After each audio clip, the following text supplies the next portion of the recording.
Hello. Hello. Finally. It's been so long due to my incompetence for fucking falling asleep on Sunday. I am sorry for ruining everything, but we're here now. We can finally talk about anime. Yeah. I wasn't even doing anything on Sunday. I have no excuse. I was walking around the house fucking doing jack shit. It's only been like a week. How are you?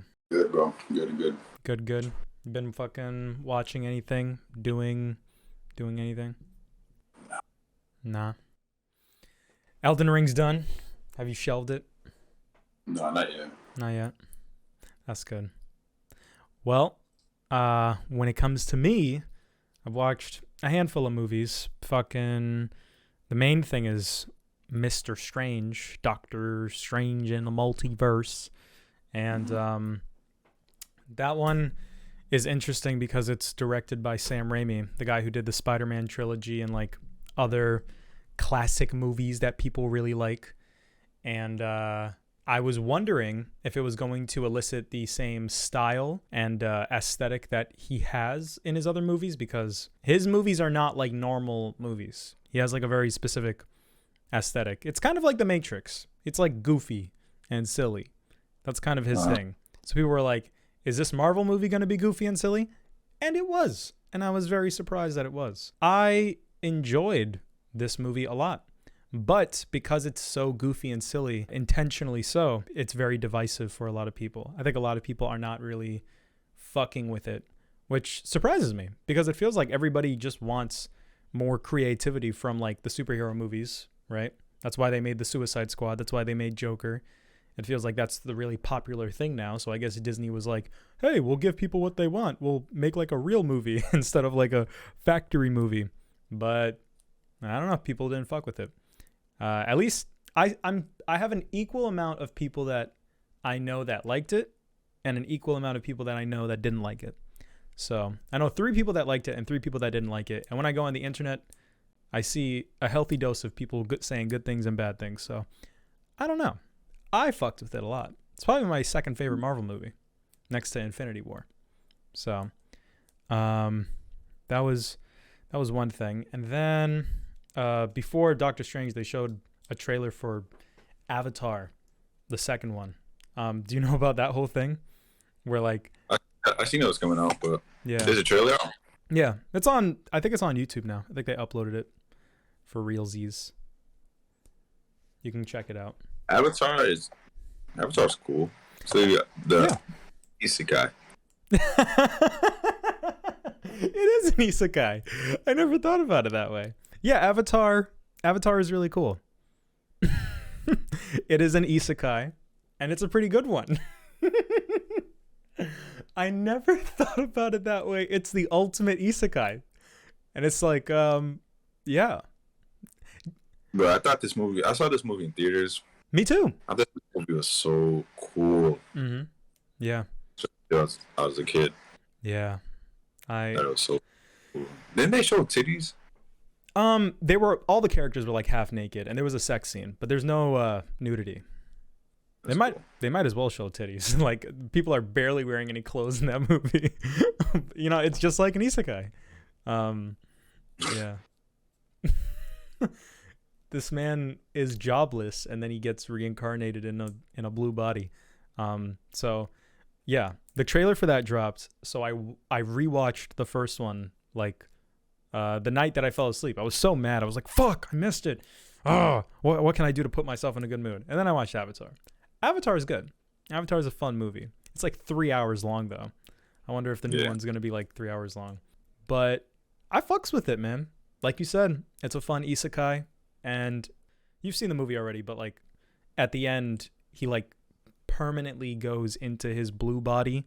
So like it's going to be cool to see that he's just like a blue guy and he's hanging out with his blue family. That's going to be so dope.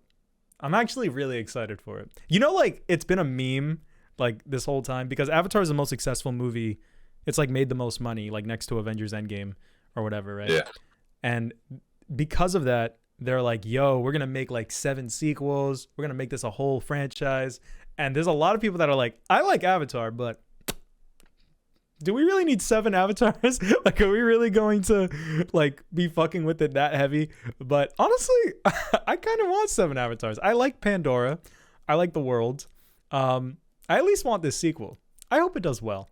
I hope Disney markets the fuck out of it because it's good. And they're making another Avatar video game, and I'm like, yes, I want to fly around in Pandora. So that movie bangs. It's pretty good. It looks great. Yeah, I remember it being good. Yeah. I watched a couple other things. I watched a movie called Bones with Snoop Dogg. It's like a horror movie that has Snoop Dogg in it, and it's really funny. Intentionally so. Like, it's very self-aware that it's stupid, and there's a lot of goofy, funny shit. Snoop Dogg is like a ghost that comes back from the dead, and he starts killing a bunch of teenagers. It's fun. It's from the same director that made the Tupac movie, and it's good. Juice? Yeah, it's from the same guy. Yeah, it's really funny. I like that. And then, yeah, that's basically it. I saw a movie called Marcel the Shell with Shoes On, which is a movie that isn't out yet, but it was at like there was like a film festival in Boston, and it was like an early screening of that, and it was cute. It was like a cute little movie about. How do I explain it? It's not even really worth explaining, but that was also something that I saw that was good. And I watched the first 2 episodes of Fate Zero. And Manny, that shit was a test of endurance. That first episode, I get to the first 5 minutes and I'm like, I can't do this. They're talking too much. But like this recent time, I like sat through it. I was in the right headspace to like listen to a bunch of talking, and that entire first episode is exposition, but it's good exposition. Like if you're listening and you're digesting it, it's really cool. And I thought that I was tired of like fighting anime, and Fate is a fighty anime, but it's kind of creative, at least just from that first episode. I'm like, wow, this is like getting right into it. They're not wasting any time. They've introduced all the characters, and the story just started, and I'm really excited. I'm excited to check it out. Yeah, it's pretty cool so far. A couple of videos on Phase Zero. Really interesting. Mm-hmm. Maybe I'll check them out afterwards. So in terms of anime, that's it, I guess. I'm still watching Urusei Yatsura, just like when I have like 30 minutes to spare or something, and then I watched the movies that we got. Yep, that's it. That's all I watched, and I haven't been playing anything or anything like that. So I guess we can. Oh, I didn't write this down, but did you see the Kendrick Lamar music video? Mm-hmm. Dude, it was really good. I don't listen to like rap music that often, and I listen to music very casually. So even when I do listen to rap music, I'm not even paying attention to the lyrics. I'm just kind of listening to the beat, and if it kind of hits in a certain way, then I'm like, wow, I like this song. But that was a song where I did listen to the lyrics and I was paying attention to it, and god damn it, that shit is amazing. I really like Kendrick Lamar. I know that he's kind of like, for music fans, like a try-hard person. I know there's no real difference between like, there is a difference between try-hard and casual, but I know most people who listen to music are on the try-hard side anyways. But I'm a very casual person. I really liked To Pimp a Butterfly casually. I feel like that album, every single song is just fun to listen to, even if you're not like listening to the words. But yeah, Kendrick is one of the try-hard guys that people like. Kendrick is really good, and his album's coming out probably like a week. A week? It's been like, oh my god. It's been 3-4 years since his last one. Yeah. I remember when Damn came out right after To Pimp a Butterfly, and I was like, damn, that was quick. Yeah. So I like when he takes his time. It's gonna be good. I'm excited for it. I wonder if it's gonna blow up the world, like To Pimp a Butterfly did. Yeah, he's really talented. Yeah. Is there any other? I don't know. Is there any music that has like stuck out to you in the recent years? Recent years, I really like Drake. Mm-hmm. I really like Drake, but the last, Certified Lover Boy. I actually really like the album. Mm.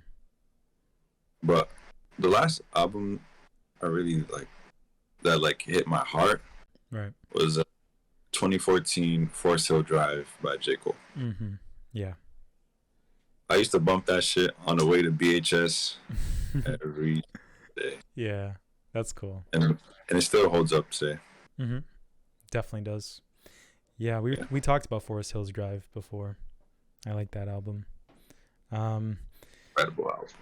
Yeah. He hasn't been able to Match reach that. Yeah, but he's still good.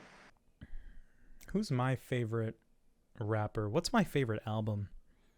I've really been into Yeezus recently. Like specifically that album. That shit is like, it's like Akira. If it was like an album, it's like, I'm a monster. Oh my god! It's like this beautiful natural progression. Because My Beautiful Dark Twisted Fantasy is like, yeah, I can take your bitch. What are you gonna do about it? I'm Kanye West. Watch the Throne is like, yeah, I can beat you in a fight. What are you gonna do about it? I'm Kanye West. And Yeezus is like, I am a god. Don't talk to me. I just love that so much. I love the way it's communicated through the sounds, and it's like barely any rapping. It's just like a lot of like pew pew pew, like technical, like and it's like, I am a god. It's so cool. I like every song on that album too. They're never high on the charts for like Kanye's like popular Spotify things, but they're all like really good. Like all of them. When I was a kid, I only listened to like Black Skinhead and New Slaves, but you know, now I listen to Bound 2 like unironically. I know you're tired. I love that song so much. It's hard to get the music video out of your head though. But it's a great song. Yeah. Speaking of Kanye, I know that you probably want to get into the anime, but did you see like the Donda? No, you can go ahead and talk. Okay. Yeah, did you see the Donda 2 like listening party? I'm not like, I don't pay attention. Kanye does like the live streams instead of releasing his fucking album all the time, right? So I don't know. He likes to build hype like that. And I don't use social media, so like I'm never privy to when they actually happen, but I see like the YouTube uploads after the fact. And apparently he did one. Apparently there's a Donda 2, and he has a stupid little device called a stem player that costs like $200. And the only way that you can listen to the album is if you buy the stem player or you listen to the rips on YouTube. Like apparently people can upload them and nothing's going to happen. So you have to buy the $200 thing. But he did a live stream before that, I guess, where he like, I guess, played some of the songs, just like he did with the whole performance before with Marilyn Manson. That was really awkward. And he did it again. And there were a lot of technical issues the second time, and the technical issues are on YouTube, and they're so funny. He gets mad because his microphone's not working. He's like, fucking yeah, and he throws the mic, and Marilyn Manson is like right there next to him. And he's like, it's really funny. Yeah, I remember hearing people talk about like that they had issues with it. Yeah, it was. It was just, it's like a Will Smith like level, like, oh my god, I can't believe he just did that. Oh, Kanye. The comments are really funny. They're like, Kanye's gonna be, someone's gonna, get their ass beat by Kanye tonight. Someone's losing their job. Shit's really good. YouTube comments are very funny. Reddit comments are just so good. I don't know how like they're so funny. How people come up with them? Yeah. Reddit comments always have me crying. Any that come to mind? Not any that come to mind. But they're so like they're so like quirky. Yeah. I don't think I'm going to reciprocate the comedy of the moment when I saw this comment very well by like reiterating it, but I love watching Attack on Titan clips on YouTube, and I saw like a re-uploaded clip of Flock when he was trying to like shoot the ship in like season 4. I saw a re-uploaded clip of that, but they played Erwin's theme, and I was like, oh, that's pretty cool. Like, let me watch this with Erwin's theme over it, and it's like a cute little video. I'm like, wow, that was really cool. And I'm scrolling down the comments, and there's someone that's like, the audio mixing fucking sucks, but good idea, I guess. And then the person, and this does not have a lot of views. This is like, I want to say it has like less than 1,000 views on it. That comment has like no likes. And then the person who uploaded the video responded to it, and he's like, just like, he just says, and I believe verbatim, this is what he says, and I am having intercourse with your mother.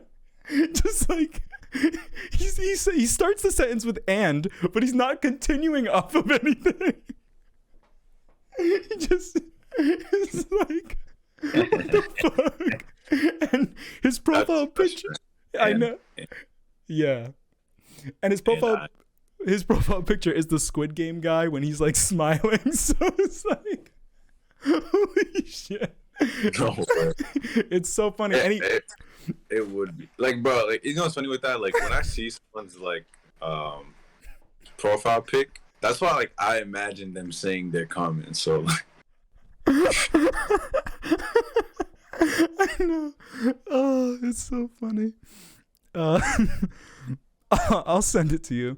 And it's funny because the video doesn't have a lot of views, and even the top comment on the video doesn't have that as many likes as that guy's reply to him. Like that, the reply has like 20 likes. It's like, holy shit. Like a lot of people saw this. And replies don't pop up like in the feed. Like you're not going to see the reply first. You're going to see the main comment first. So people scrolled all the way down. They clicked on this comment, and then they saw his comment. That's funny. There was another one. Oh, so there's a lot of YouTubers that like do film reviews. So whenever like a new Marvel movie comes out, they'll be like, if you follow all the movie like YouTubers, there'll be like 3 people who upload it like at the same time, like Doctor Strange review or whatever. And Cosmonaut and Shay Frillis, they uploaded a Doctor Strange review same day, I think. And on the Morbius, right? Like, yeah, you know all the memes with that, like Morbius clean sweep. Oh my god. At the top comment on both of them, this comment was made by 2 different people. The top comment on both Cosmonaut's video and like someone else's video was, dude, that part in Doctor Strange where Morbius rolled up and said, "It's Morbin time." My theater went crazy for that. No, it didn't actually happen. It's just a meme. It's just. Oh, okay. He doesn't actually say. Yeah. No. That doesn't actually happen. He just says, that's just the comment. Morbin. Because he's Morbius. Oh, that's why.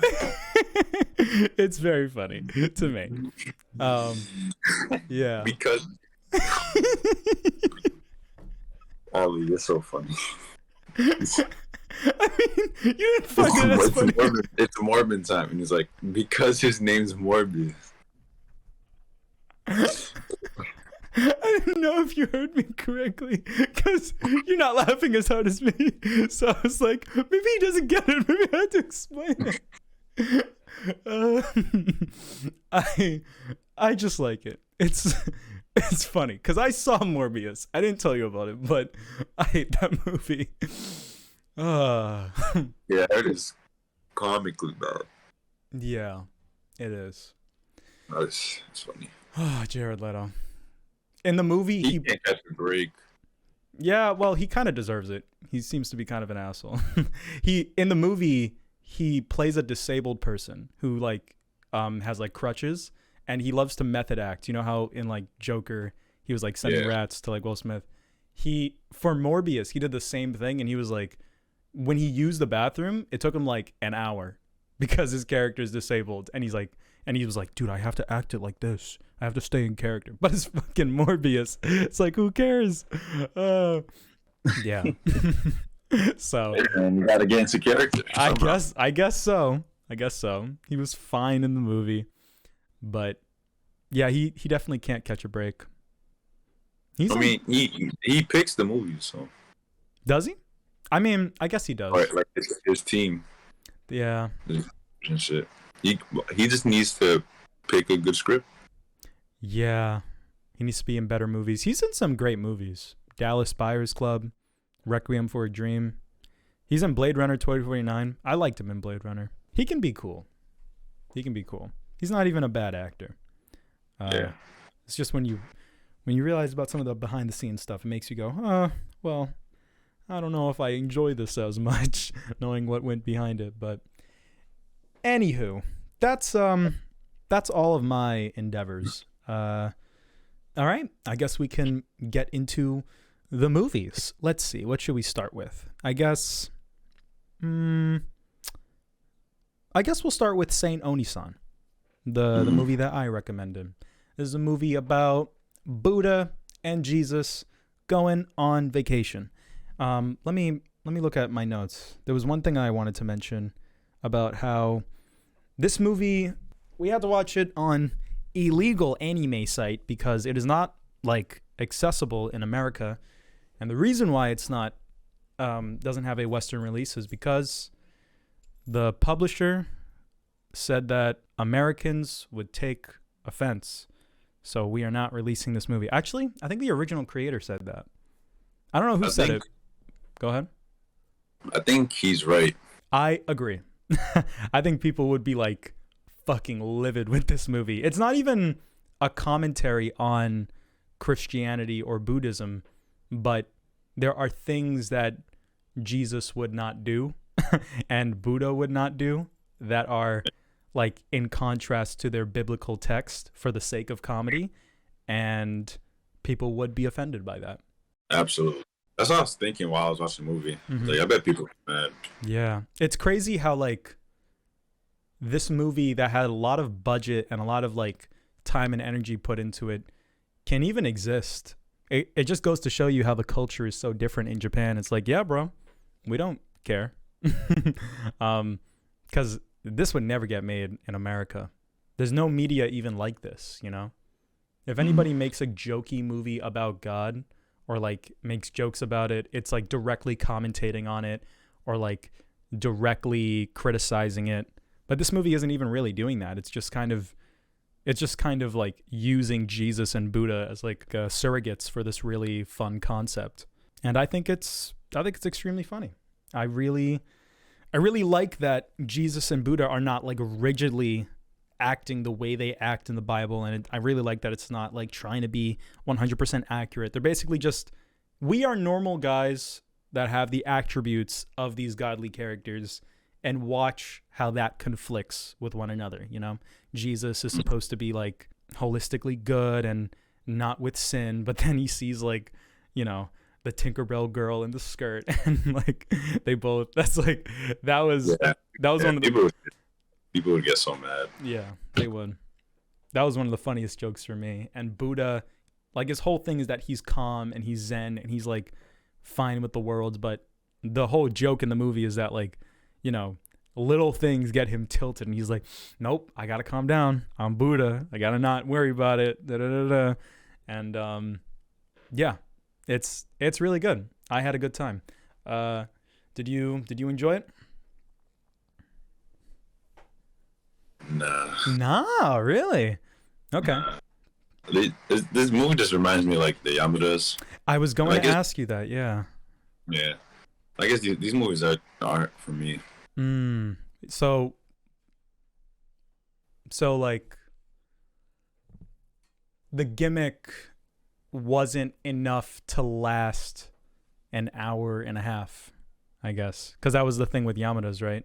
Where it's like, I don't even think it's a gimmick. I just think I just don't find it funny. Oh, okay. Gotcha. Or I don't find it entertaining. I see.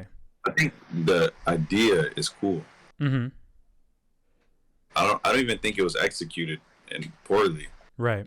But for me, it's like Okay. it's not my cup of tea. I feel you. I appreciate it. Interesting film though, for sure. Yeah, definitely. Yeah, like the dude who this not getting released in America was genius because like, that Tinkerbell scene. Yeah, people would have like boycotted like the company and stuff and the original guy. Yeah, people did that for anime in general. Like Christian groups did that just when anime was first coming over here. So imagine what they would do about something that's like specifically targeted at like Jesus and stuff, Plus, like, to me, like they seem gay. Yeah, that's interesting. I was saying that about Link Click, and yeah. I see that. They seem gay, so it feels released here. I feel I know that pisses people off. Yeah. Yeah. But like I said, it's not for me. But I don't know. Because I just don't think the shit that they were doing was interesting either. Yeah. I don't know. I kind of feel like I know like the joke is like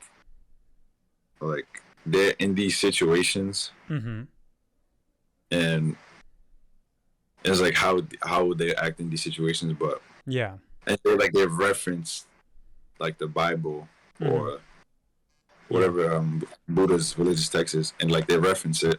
And if you know about those texts, then you would get the jokes. Yeah. Even if you don't, you can get the jokes, but because they're not like try hard jokes. They are not try hard jokes. It's just like the general concept of Buddha. But for me, I think obviously I knew going in it was not gonna be no type of try hard at all. But I think if there was like try hard jokes, I think I would have liked it a little more. Yeah. Like sprinkled in. I feel you. Like a subtle joke. Yeah, there's definitely a lot with this concept that it intentionally does not tackle, because I think it's trying to be really lighthearted. I feel like if it wants to get into like quote unquote try hard territory, then it would become borderline commentary. Like, I don't know if you've ever seen those episodes of South Park where like Jesus is in them, but they're very silly and they're very funny, and those jokes are hilarious. Like go ahead. I never really watched South Park. There's like a whole arc where the characters are in imagination land, and like all their imaginary friend characters are like real and they're like coming to life. And the imaginary friend characters, they're all like, all right, we got to talk to the leader of imaginary land. Come on, guys. Everybody hurtle up around the round table of all the imaginary friends. All right, the leader's coming in. And it's like this big reveal. And then it's Jesus. And it's like, it's really funny because the commentary is like, Jesus isn't real. And he's like an imaginary friend. And that's really funny. South Park's. And then, there's also a part where like Jesus was like fighting Al Qaeda with like AK-47. He's like, come on, Cartman, come on, let's kill these terrorists. And it was, there's a lot of smart jokes that you could make, but then it's a matter of like, are you criticizing the Bible, or are you, are you using these traits to like create like a cute little story? Maybe they could have more try hard jokes without being critical, but yeah, I completely feel you. I understand where you're coming from, because I was thinking that while I was watching it. I was like, maybe this will change Manny's mind on like this structure not working for him at all if he finds this as funny as I'm finding it. But so I was thinking about like the Yamadas thing that you were saying and how the structure didn't work for you.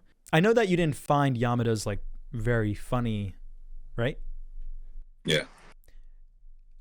Is there a series that is episodic?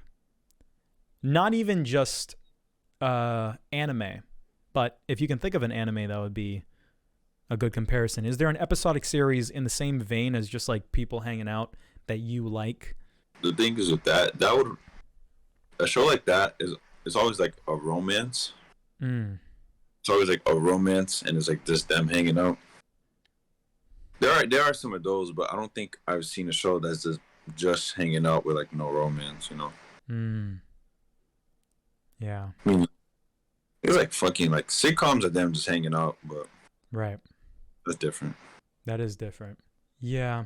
There's a lot of like short Cartoon Network, like 10-minute episodes, like Adventure Time, regular show. Like, you know, if they made a movie in the format of regular show, but it was just like, it was like a glorified like bunch of episodes compiled together, and it was just kind of like 4 short stories of the people in regular show hanging out. Would that be bad? Or if you found that funny and you like regular show, would that work? You know, it would work. It would work. Yeah. Because I found Yamada's funny, but I only enjoyed it because I took that break in the middle of it. This movie I enjoyed all the way through because I did find it like really funny the whole time. And I really like that this movie kind of had like an emotional through line, because it's not just about it's not just them going through funny moments. It's about their effect on the people around them and how everybody like naturally grows to like them and is like deriving more from life out of it. And it really reminded me a lot of Miss Kobayashi's Dragon Maid, because that's kind of the whole point of that show as well. And I feel like I've seen another show like this about like a fantasy thing coming into the real world and like not being a part of it, but making everybody feel happy as a result. I mean, I guess that's Trigun, but that's like, yeah. I really like that. I feel like it made it more engaging to sit through from beginning to end, because there was somewhat of an overarching story. That's something that like I would compliment compared to My Neighbor the Yamadas. But yeah, that's really understandable, because I did notice that too, especially by the end. But I do like that, and I do think this is an upgraded Yamadas. Yeah. I wish they got recognized though at one point, like, as Jesus and Buddha. Yeah, just one person like, what the fuck? yeah. That was like a joke in the movie. Like he like reveals his like thing and he's like, "Hey, I'm Buddha," and the guy's like, "Yeah, what?" He's like, "Oh my god." Yeah, that guy should. He should. Yeah, it reminded me. That was actually funny. Yeah, the show, the comedy reminded me a lot of One Punch Man. I don't know if you felt the same way, but I haven't seen One Punch Man in a long time. But it just made me think about that a lot. It was just like these overpowered like dudes in like a casual setting, like when Jesus is like, "All right, I'm gonna dunk myself in the water," and then he like splits the sea. That's like a One Punch Man level joke right there. It's I enjoyed the movie a lot. I think it's cool, but I'm glad that we watched it, regardless of the fact that it didn't click with you too much. But I wonder if there's any other movies like this, like Yamada's and Saint Oniisan. I think these might be the only two. There's definitely more out there. Yeah. Waiting to be watched. Well, I'm going to give Saint Oniisan 6 out of 10. And what do you give it? You're a 5. Gotcha. All right. So next up, Fog Hill of the 5 Elements, or I don't know. I was going to say like Ching Chong, whoa, but I probably shouldn't do that. I know. I'm so bad. What is wrong with you? I know. Wasn't we talking about getting canceled last episode? I know. But weren't we also talking about how we could still say faggot and stuff? So. Did we say that? Huh? Did we say that? Not in the last episode, but like even before. You always make jokes about that, like, oh yeah, watch me, I'm gonna say the F word. Well, I don't know. Yeah, that sounds like something I would say. The conclusion that I came to on the last episode with the canceling thing is that I want to be true to myself, and I want to be honest about who I am, regardless of whether it's like right or wrong. So sometimes people cancel you for stupid shit. That's too bad, Arlie. Well, I edit these, so I can cut out anything that I don't like. Get ready to cut this one out. Yeah. I don't know. This little back and forth is fun. Maybe I won't.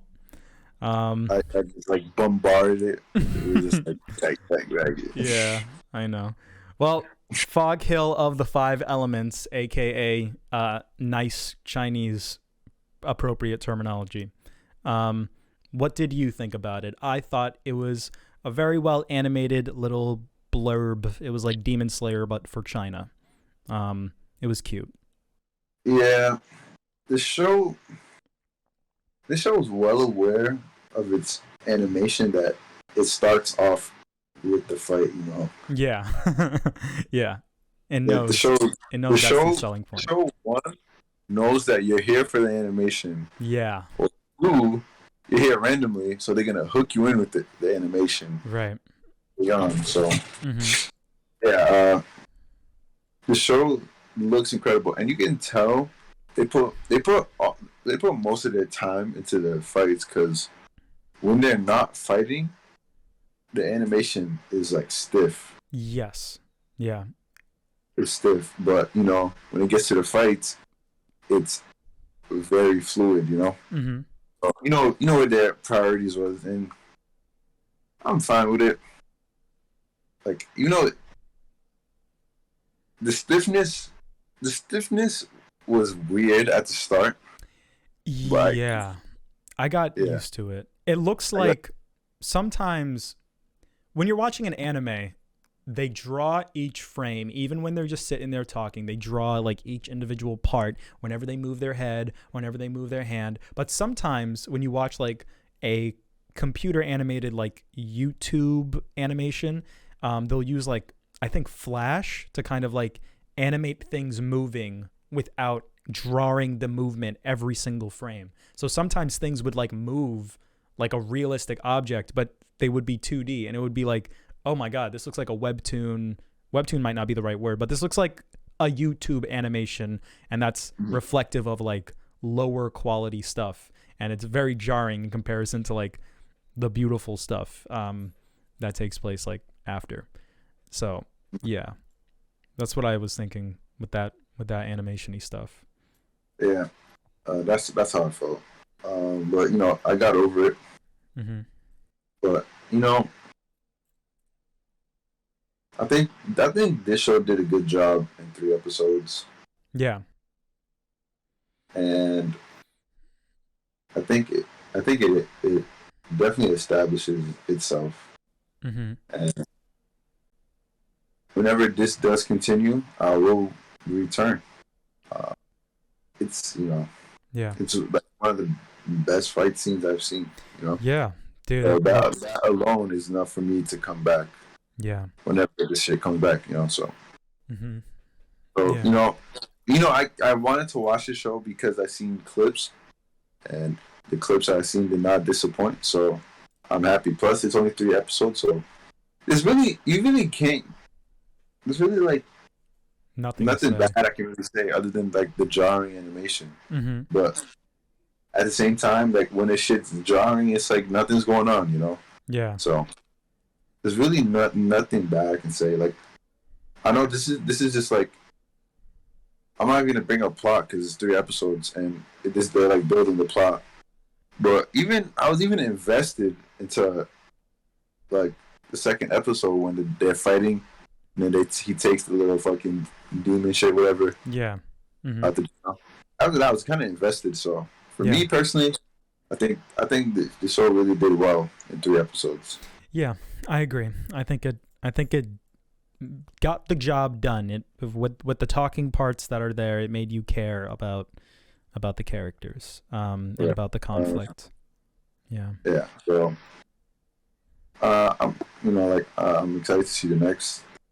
Whenever they do another part, hopefully it's more than 3 episodes, so I can rate it properly. Because it's kind of weird to rate 3 episodes, Yeah, it's like season 1 of Castlevania. It's like, how do I judge this? It's like the story hasn't even started yet. Yeah, exactly. So, but yeah. Plus, the outfits that those motherfuckers came up in, those 3 dudes, their outfits were so fucking cool, bro. The 3 dudes in the last episode? No, like the 3 dudes in they're like the bird motherfucker. Oh yeah, those fucking Ghost of Tsushima drip.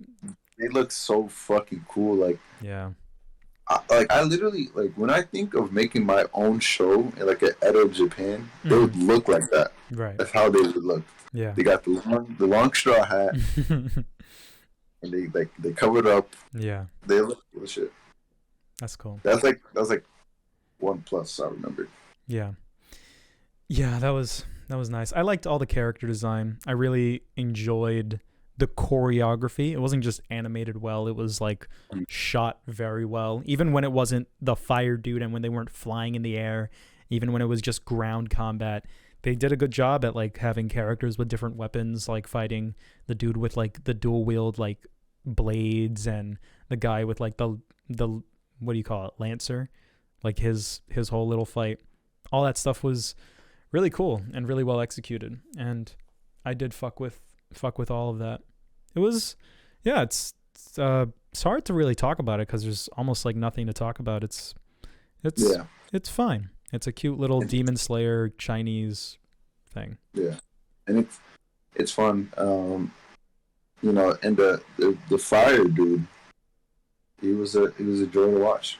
He was like ability wise, he was fun to watch. And like they don't fuck up the flow of a fight scene by saying a fire dragon, blah blah blah. It's like they're naming the ability, right? So you just do his move. You just watch, Yeah. They don't disrupt the flow of the fight scene. The fight scene is really good, and definitely down the line, I'm gonna search up on YouTube and rewatch it. Yeah.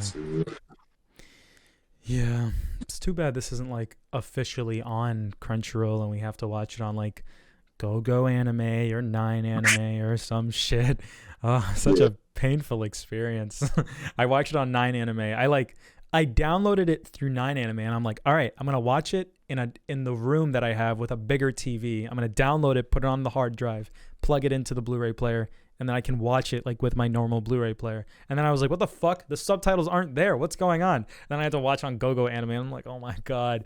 So that was annoying, but yeah, it's gonna be cool. It really is just like Demon Slayer and Jujutsu.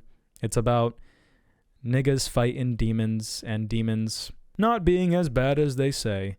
And I guess the gimmick of it being like Chinese gods like defending Earth gives it a little bit more I don't know if nuance is the right word, but adds a twist that makes it a little bit more interesting. But at the end of the day, I am in the way that you were tired of the 80s anime movies and you weren't really into like Ninja Scroll because it's the same as Wicked City.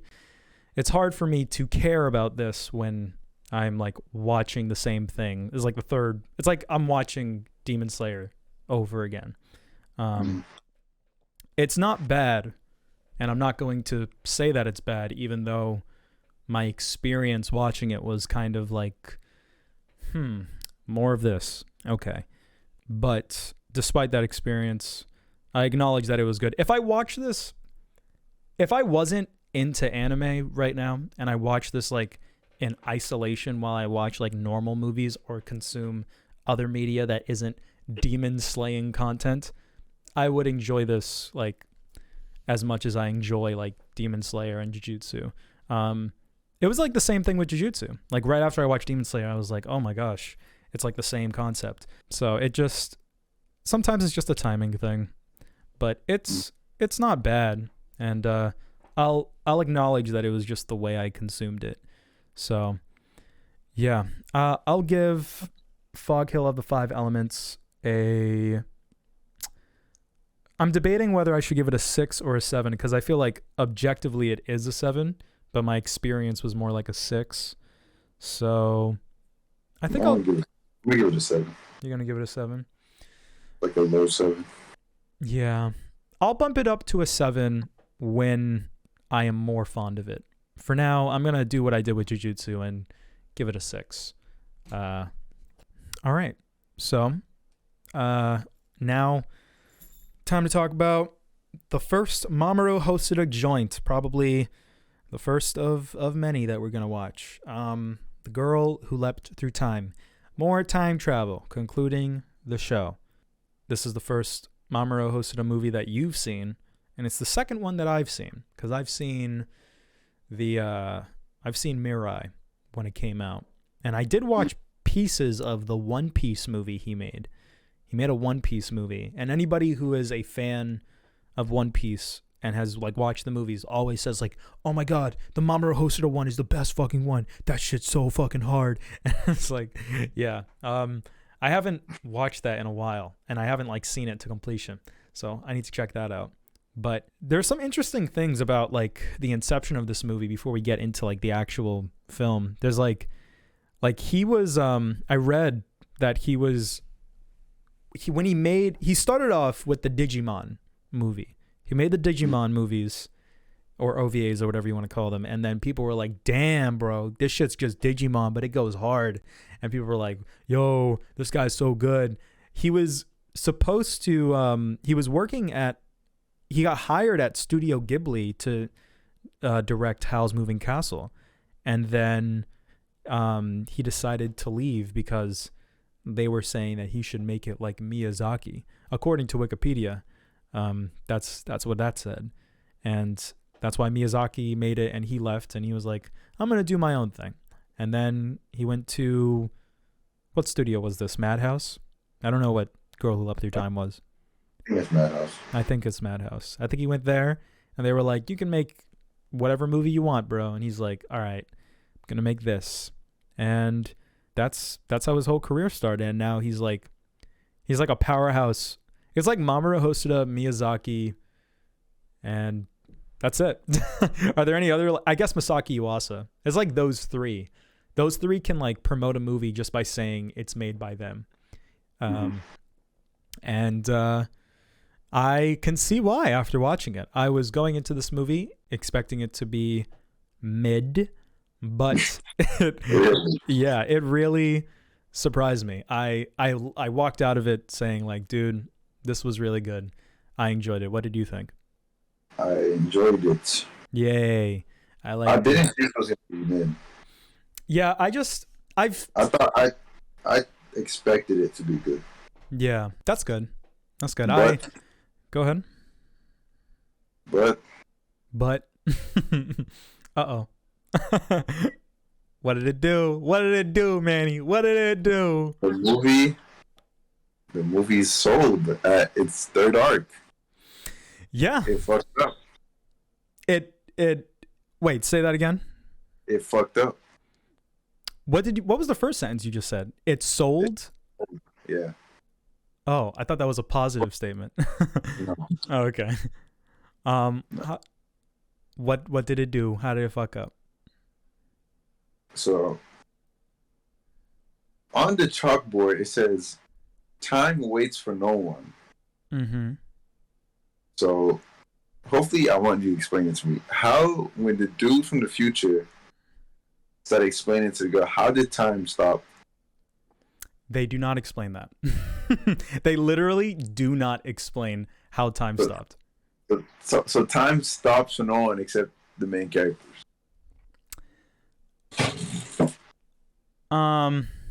They don't explain it. There's no explanation that can be given. It does not make sense. They don't explain it. And, you know, I gave it a lot of thought because I walked out of the movie also thinking like, wait, what the fuck? Like, how did that happen?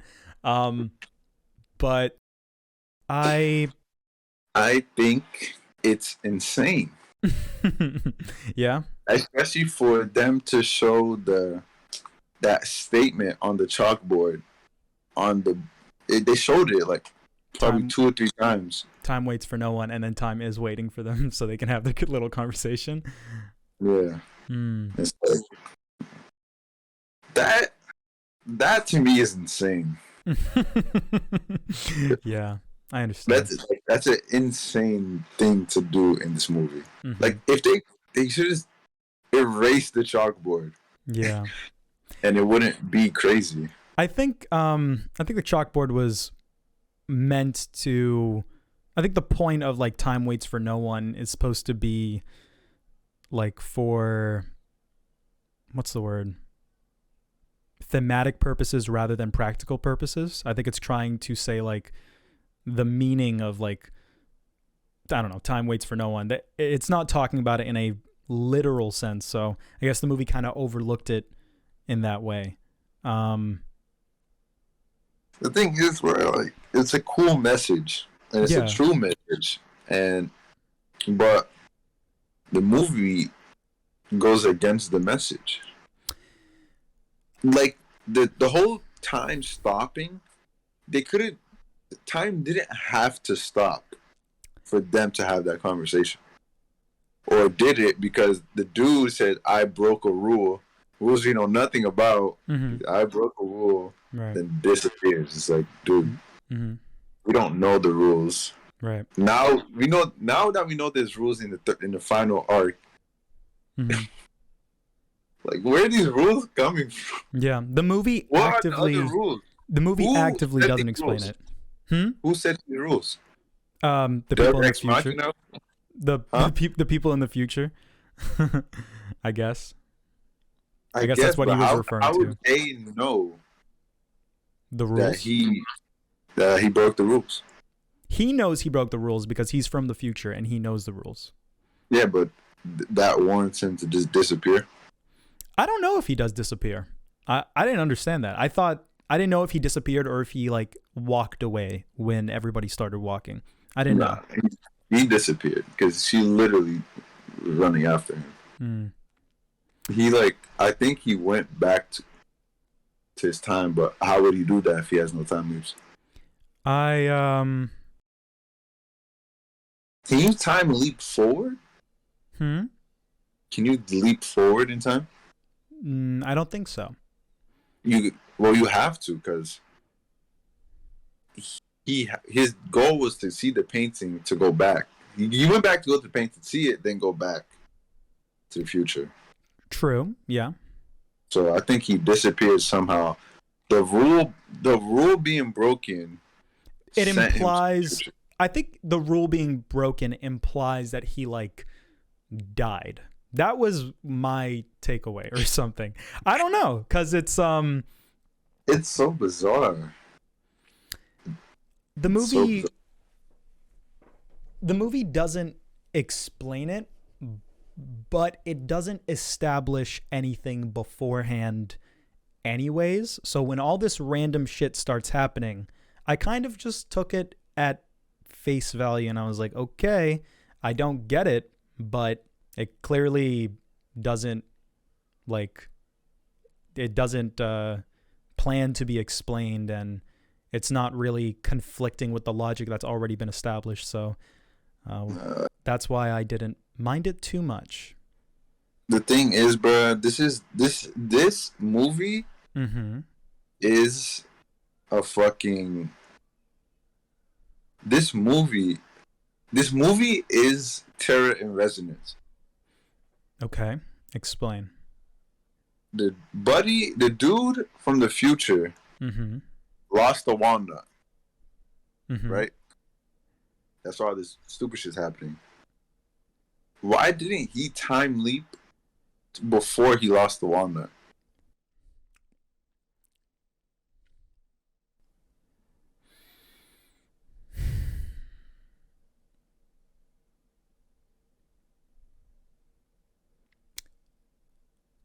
is the walnut's place relative to him? Like if I have a pencil and I put the pencil down and I do a time jump, am I gonna have the pencil in the time jump?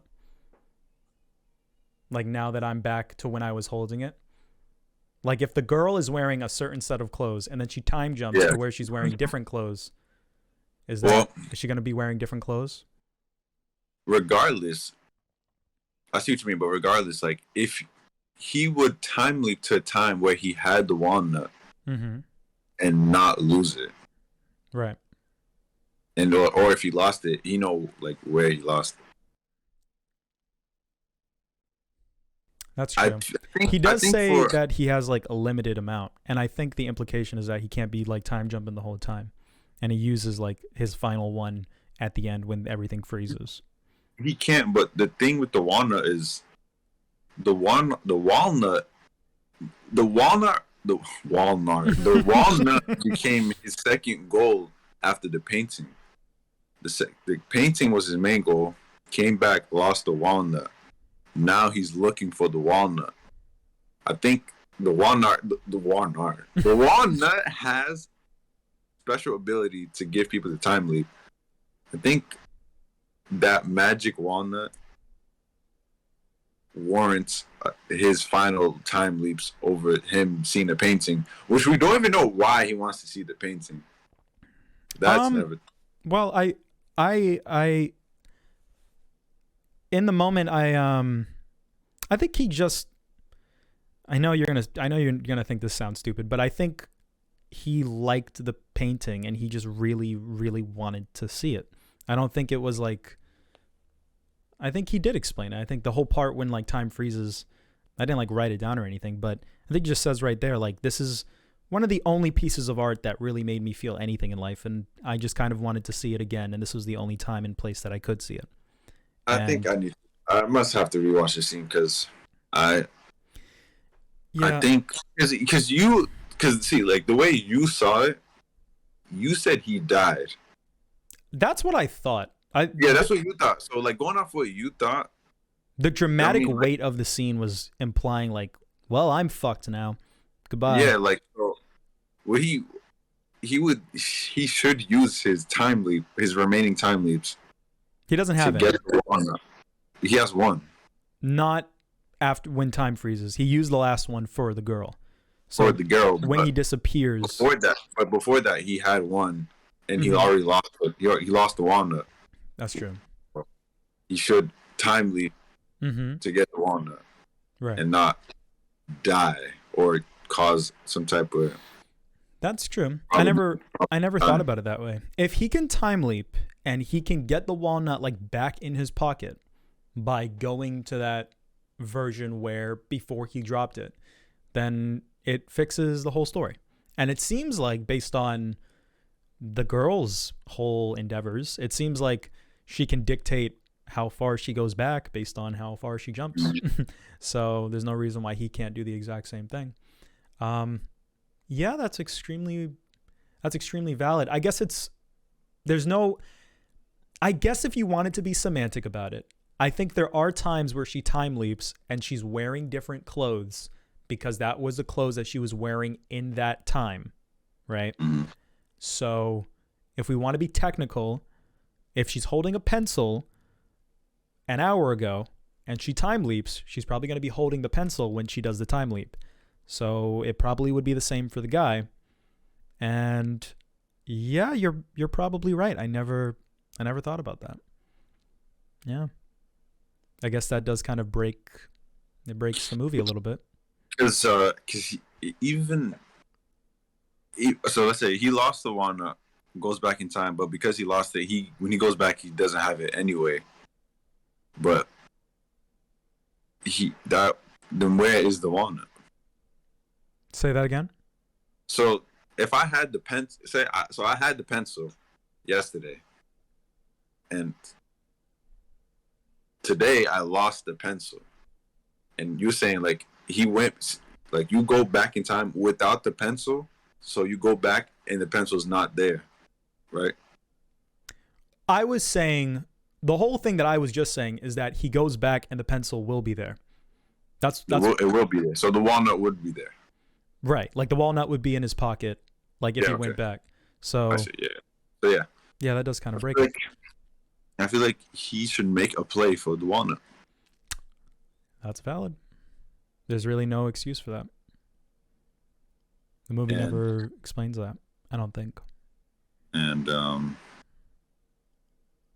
yeah, I feel like he doesn't do it so the main character can set up these two characters dying for him to save them, right, and for her to fix it at the end. Right. So I think these sequence of events are illogical. So that's why I made the connection to Terror Resonance when the bitch just left the house. It's like it's this dude. I don't even like know him like that, but it's like it seems so out of character for him to not make the play for the walnut, but go see the painting. Yeah, who knows what's gonna happen to you? I know. I feel like if you wanted to write an explanation around it, you could say like, oh, he only has one time jump left and you can't jump that far back, or he doesn't want to risk it if he can't find it. I'm not saying that those are my defenses. No, I know. I'm saying that if you wanted to make defenses for the movie, you can grasp at straws, maybe you could say that. I feel like you can, but for me, it would be reaching. Yeah. I feel like this story just could have been written in a different way. Forget the walnut, just just like I said before, like time waits for no one. Well, if you knew time was gonna stop, get that message out of there. Like, what if that message is not for the characters, kind of for like us in real life? Well, we just saw our main characters defy the message. So right. Like, I mean, thematically, the message is I think the point is that I'm going to see if I can try to explain like how it ties into the emotional center of the movie, even though it logically doesn't make sense. So yeah, like time does stop, and time, I guess, doesn't wait for anybody, but I think the point of the movie is like, do the things in your life that you want to do. Don't run away from the things that like come your way, Don't let certain choices that you could make, that are the things that you need to confront, don't like run away from a boy telling you that he likes you in your friend group or something like that. And the movie basically, the whole lesson is that if you run away from these things, like bad stuff is going to happen, kind of. I feel like that's the whole point. And I think bad stuff still does happen because of all the hijinks that ensue in their time leaps. And I think the message of like time waits for no one does still work because he like gets fucked by the end of the story. Like time, I guess, when you're being technical, time did wait for them to have a little conversation and be sad, but in the grand scheme of things, to the whole point of the story, time didn't wait for them. It didn't wait for them to get their shit together. The dude died, and the girl, like, but all that bad stuff happened to her. At the very end, it did all wrap up nicely for the characters. So, so that's true. I mean, I understand what you're saying. That's after. Go ahead. I don't know, Ali. Okay. No. Because I get the whole thing with him, with the MC dodging the question. I thought that was great. Yeah. I thought that was excellent. Yeah, and then at the end of the movie, she basically confronts it. She confronts the things that she's been running away from the entire movie, and she realizes, and she confronts the question at the end of the movie. But if time waited for no one, she wouldn't have gotten like None of that would have happened. Mm-hmm. Yeah. That's valid. Yeah. So I think that message is not represented within the movie. But like I said, like the whole dodging the question, like that was great. But I think the movie does everything else fine with the time leaping and it affecting outcomes, fucking up other people's lives for your benefit. Right. Like that's great, but I can't get over the things I brought up. Yeah, that's really valid. It's very counterintuitive, being that it's the message of the movie, and that one moment is like conflicting with that message, even if it is just logical. It ties into the story and gives the characters a push, I guess. Yeah. And also the motherfucker is gonna be, he's going into the future. The MC is gonna be a grown woman by the time he's a teenager. So is she still gonna wait? Because this dude said baseball doesn't exist and the sky isn't blue. How far in the future is this guy? Right. Mm-hmm. It's judging off what the dude just fucking said. It's pretty far. Yeah. The main character's probably not even gonna be alive. This has to be a post-apocalyptic world. Mm-hmm. The sky's not fucking blue. So right. It doesn't even like make sense. Like the final scene was cool and all, it was cute. But then after the scene ends and you just sit there and you're like, wait a minute. She won't fucking be alive by the time you're a teenager, dude. Yeah. So it's like okay. Does she even know like when you're gonna pull up?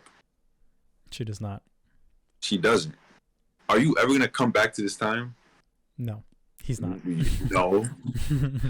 It's like, what is going on? Like, it's bizarre. Honestly, this is like a JoJo ending. It's like, if JoJo, this would be okay. This is not okay. This movie. Yeah, it's like, it was like I said, it was a cute moment, but it doesn't make sense. Like, why? Like again, like why does the movie establish that he's so far into the future if they want to make this like a relationship thing? Like, why does baseball not exist? You couldn't just not write that down in the script.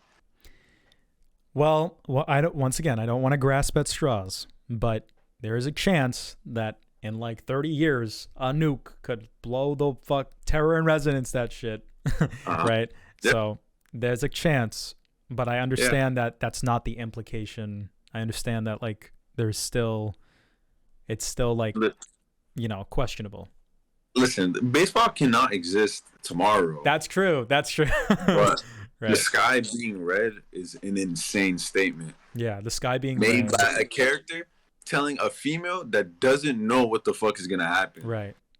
She doesn't know when you're gonna be born, when you're pulling up. She doesn't even know like how far. She didn't even bother asking, "Yo, when were you born? What year were you born?" Right. She doesn't bother asking. I'm gonna be running to you. You're gonna be dead. Right. So that scene, the ending, was ass for me. It was cute, but I was like, what the fuck? This is a joke. Do you think that there is a possibility that they know that they won't be able to see each other again, and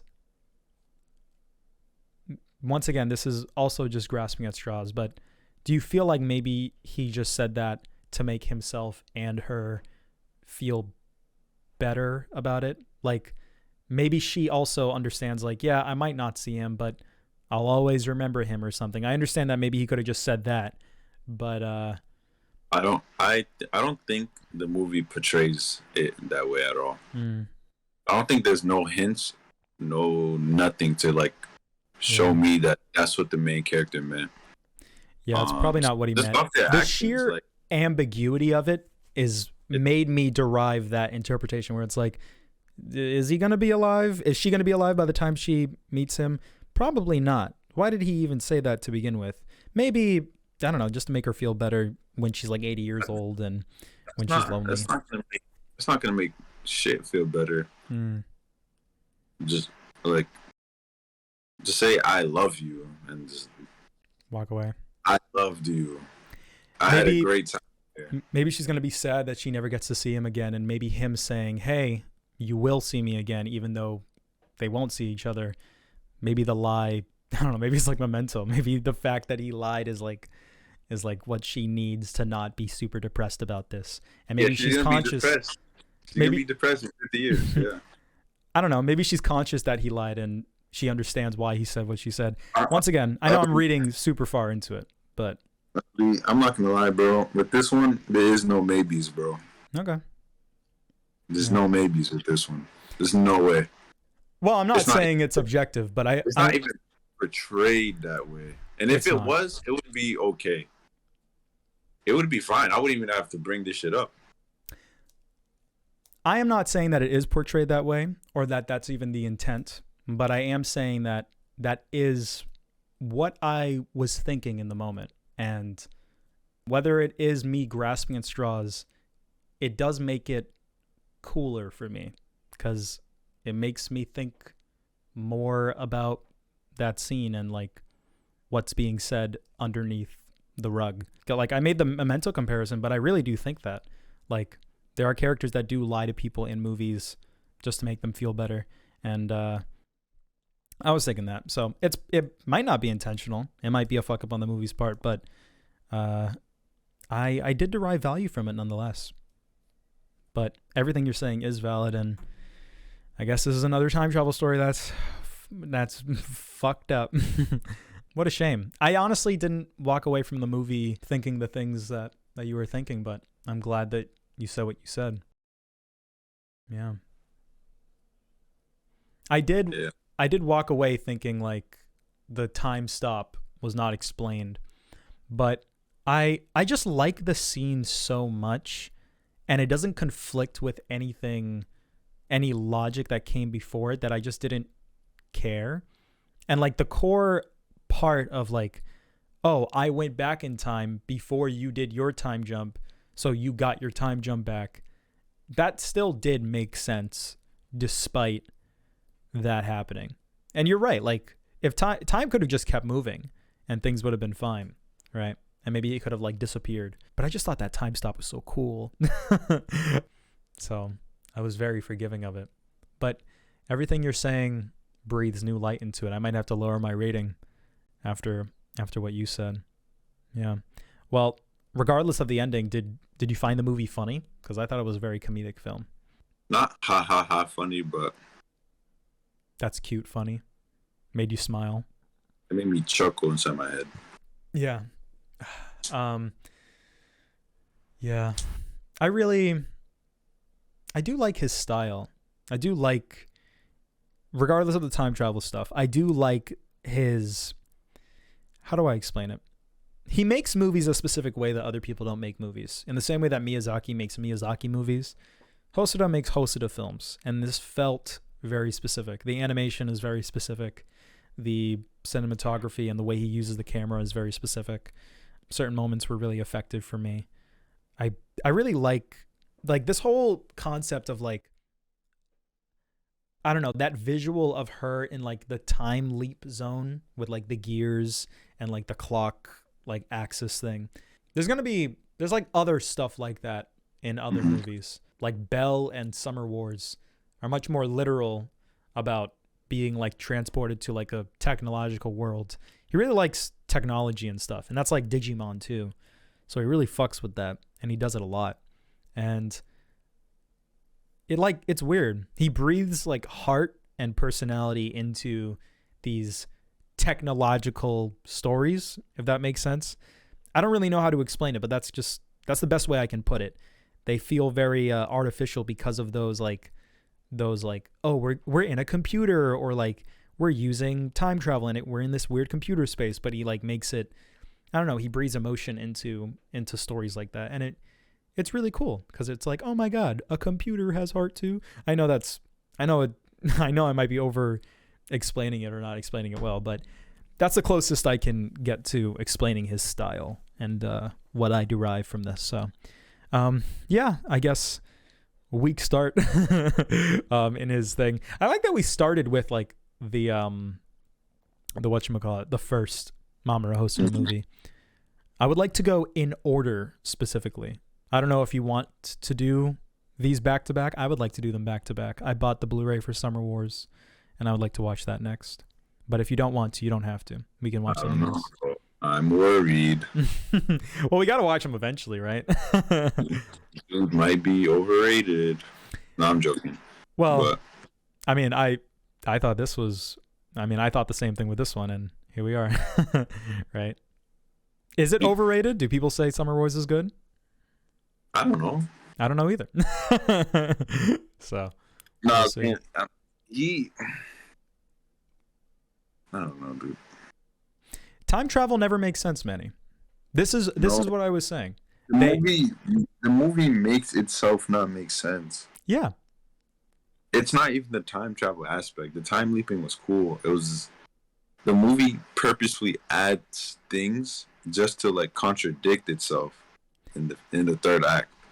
It adds things to make the audience go like, whoa, this is new and different, and you have no idea what's going on. And the fact that you have no idea what's going on is inherently supposed to be the cool part. And it's supposed to make you go like, what the fuck? Oh my God, how is this happening? And then they just never explain it because they didn't think that far ahead. You know? That's bad. Terrible. That's terrible. And that's how they fuck up with all these time travel stories. They want to have a cool moment, and they think about the cool moment before they think about how that cool moment actually works and whether it makes sense or not. So, Steins Gate is the best, dude. I'm honestly scared to return to Steins Gate. I don't know if it's gonna fuck it up. I haven't watched it since high school, so I don't think if Steins Gate fucked up, I think I would have found out by now. Yeah, I haven't seen it in a long time, so I'll rewatch it eventually. But yeah, Steins Gate just puts so much thought into it. Steins Gate explains everything first. So anything that happens in Steins Gate, it's like, oh my God, that makes sense because of what they said in the beginning. You know? They don't throw like anything super new your way. At least not. I mean, I guess they do, but yeah, I guess one of these days I'm gonna have to rewatch Steins Gate. Hopefully it holds up. I'm scared, honestly. I'm not scared. I know that show's goated, but yeah. Well, time travel. I think Steins Gate worked around the principles of timelines, and these other shows, time is just a backdrop. Yeah, it definitely is. It's a backdrop to these narrative beats and these narrative moments. It's not like, I mean, I guess it is in Steins Gate as well, but it doesn't. I don't know. I can't find a good analogy to explain it. It's like time is Steins Gate. The story is worked around time. With these other ones, time is around just like the moments. Did I say that right? Is it the other way around? Huh? Do you mean that the other way around? Oh, yeah. Yeah. Time works around the moments in Steins Gate, and the stories work around the time in other shows. Is it really said that way? I don't know. You tell me. Which one makes more sense to you? Works around in Steins Gate. No, I feel like Steins Gate, the characters work around time because they have to operate between the timelines. So I think they work around time. Mm-hmm. But these don't work around time. Time works around the characters because they can stop time. Like, it's that word though. Yeah. That's an interesting analogy. God, this is not JoJo, man.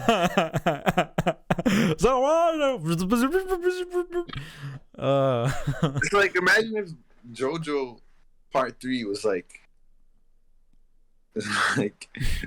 hey, No one can control time. Dio. So, Yeah. but it would make sense for that show. So I don't know. But like I said, I still enjoyed The Girl Who Leapt Through Time. Cause I feel like the first and second parts of the movie were enjoyable, and I feel like it was done right. But then I just feel like the third act was just a mess, and I don't like when huge plot points are just not explained.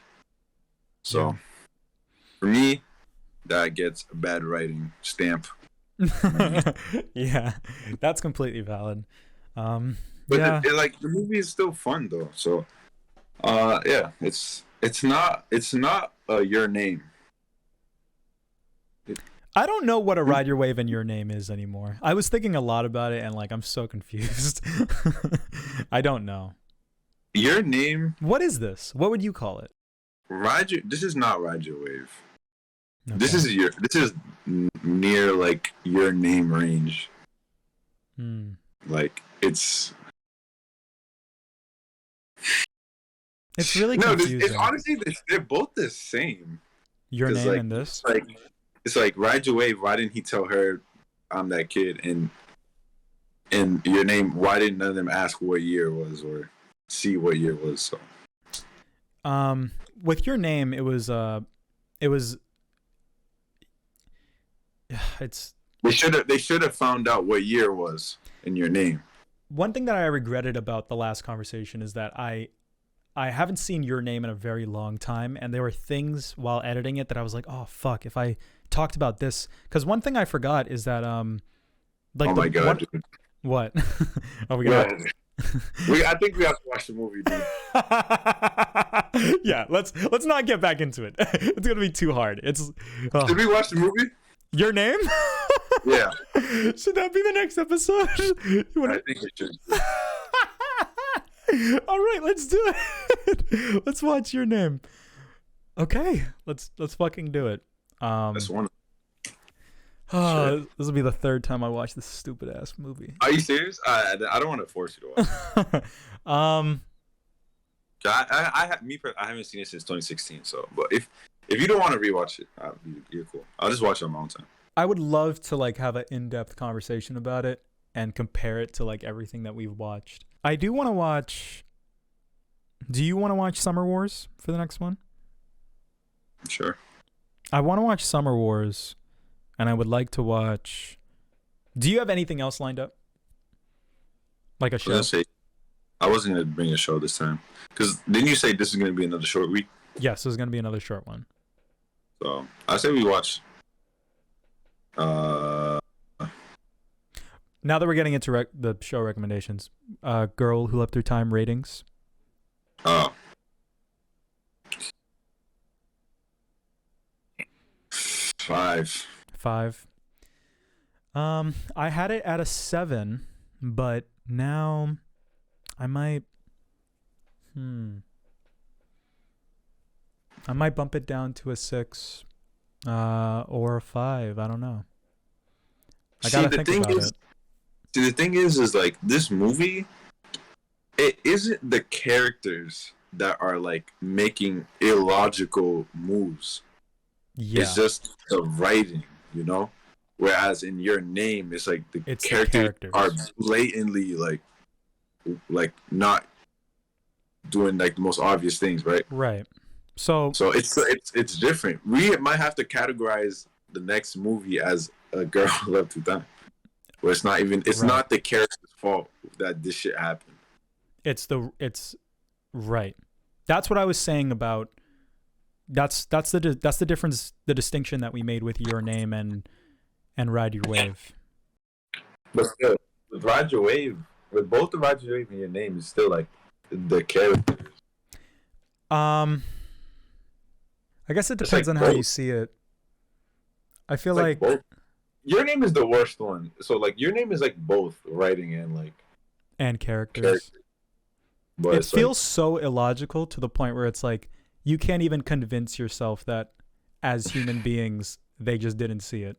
That's why I would consider Your Name more writing, because it's like no way anybody would like try to convince you.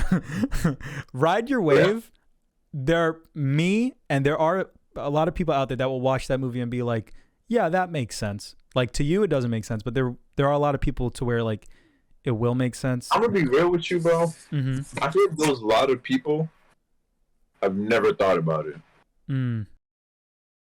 I bet they've never pondered. Maybe. Yeah.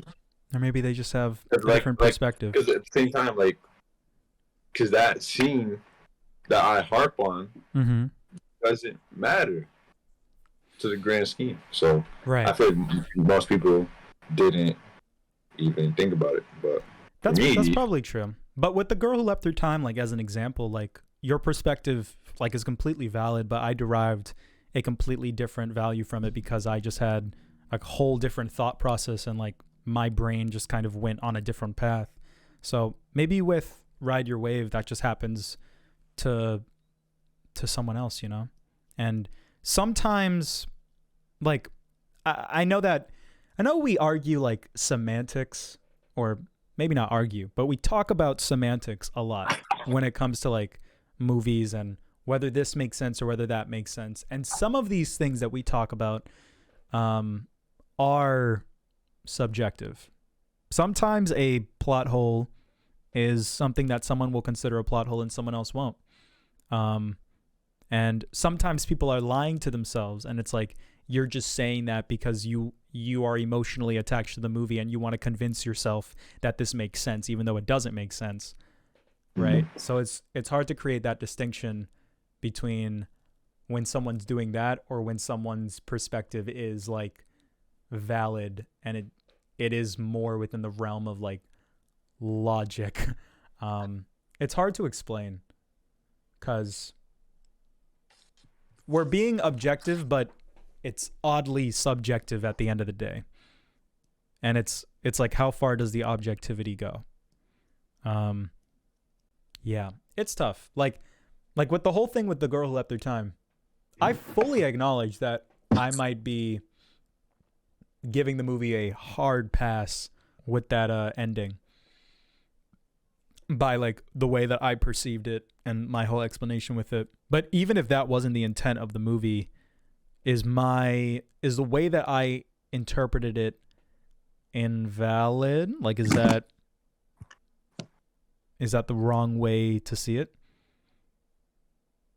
Yes. Yeah. We will talk about that, to be continued, on that whole conversation. Your opinion is invalid. I'm right. Yeah. Yeah. You are correct. Bro. Another name for Porco Rosso is Crimson Pig. Yeah, you didn't know that? I am never calling it that. You never calling it that? Because it's crimson, like the plane or something? Like it's red? No? Okay. Porco. Oink.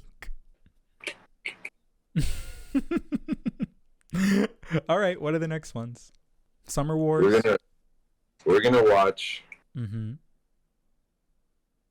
When Marnie Was There. Are you serious? No, come on. Really? No. Okay.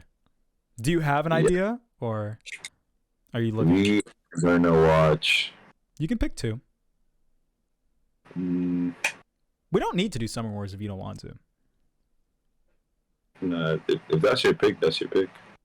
Okay. We can do. I think it's time I watch Paprika. Okay. Paprika. Yeah. I think if I'm gonna be recommending movies, it's gonna come from Khan. Satoshi Kon. Gotcha. So, we started with Godfather, so we're gonna watch Paprika, Perfect Blue, Lennon Actors. Right. Those are the main four, right, from his catalog. Say that again. Tokyo Godfather's Millennium Actors, Paprika, and Perfect Blue are like his main four. Yeah, and then Paranoia Agent, and that's it. And then he died. Yeah, I saw Paranoia Agent. Oh yeah, so those are his only four. Oh, okay. Yeah. But. He did other stuff, but he never did he didn't do any other full length shows or movies. Yeah. Satoshi. Yeah, I think I've been thinking a lot about the things that I will recommend, and I think we're either gonna have to commit to start watching shows more or start watching normal movies, because in We're terms gonna run of out of anime movies. Honestly, yeah. There's a lot of anime movies, but there's not a lot of good ones that are worth watching. So we got the Mamoru Hosoda ones, the Satoshi Kon ones, the Garden of Sinners series that you talked about, the Fate trilogy, maybe some tie-in movies with Dragon Ball, but after that, I don't really think there's much. There are still some lingering classics from the early 90s and stuff. I still have some in the tank, but I'm waiting until I buy the Blu-rays. So I think I want to rewatch Akira. So yeah, I would love to rewatch Akira. We'll talk about that one day. There's so much to talk about now that we're older. I do want to rewatch Redline as well, but yes, I see exactly what you mean. Yeah, we're running out, and we're running out of the catalog. And I know that.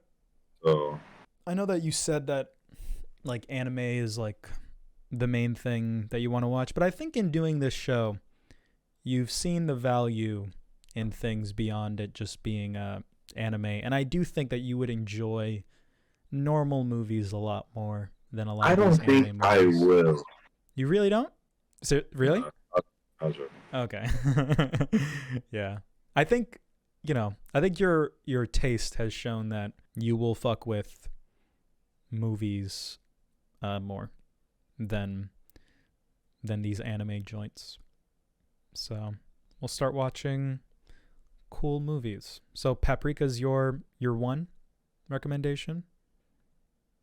Mm-hmm. Do you know anything about it? No.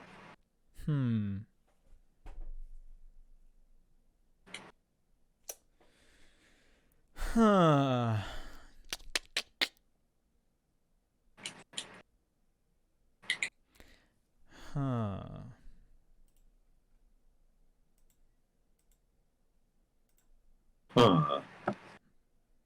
What are you hunting at? What are you hunting at? You did 3 huns back to back. That's like record-breaking numbers. Dude. Yeah. Let's see.